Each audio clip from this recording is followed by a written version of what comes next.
This is your weekly briefing from Appraiser eLearning. I'm Hal Humphreys, your host, coming to you live from the Appraiser eLearning World Headquarters here in Nashville, Tennessee.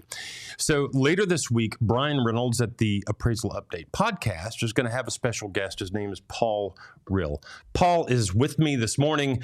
Paul, we are excited to have you playing along with Appraiser eLearning. So what are you and Brian going to be talking about? I know you spoke at the Appraisal Summit last week or a couple of weeks ago.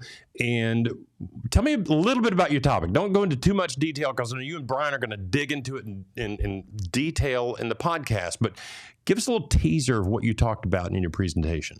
Of course, yeah. So my presentation was giving back to the profession, but a lot of it was really geared around training and training and mentors and supervisors. I've trained up 3 certifieds, and I have 3 trainees as of right now.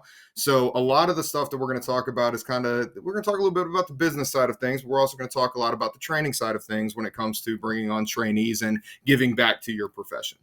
So one of the interesting things, and again, I don't want to go into too much detail here, but we talk about giving back to the profession. You hear people saying all the time, oh, you need to take on a trainee. You need to take on a trainee. We got to get more people in this business. But your model is take on a trainee because you can make more money. It's profitable. It's something that people don't talk about, and I'm not exactly sure why it's not brought up. Now, I understand the giving back to the profession and bringing in more appraisers and training the new crop of appraisers that are coming in, which is great. Everything is fantastic about that.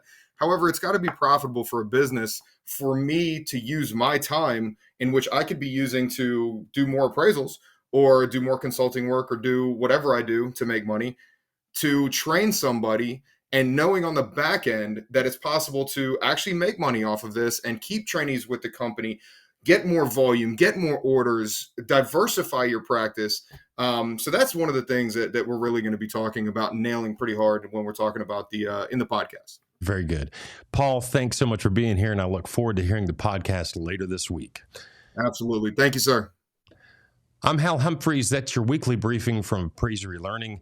Do join Brian Reynolds over at the Appraisal Update podcast to find out more about what Paul has to say. And now a brief message from our sponsors.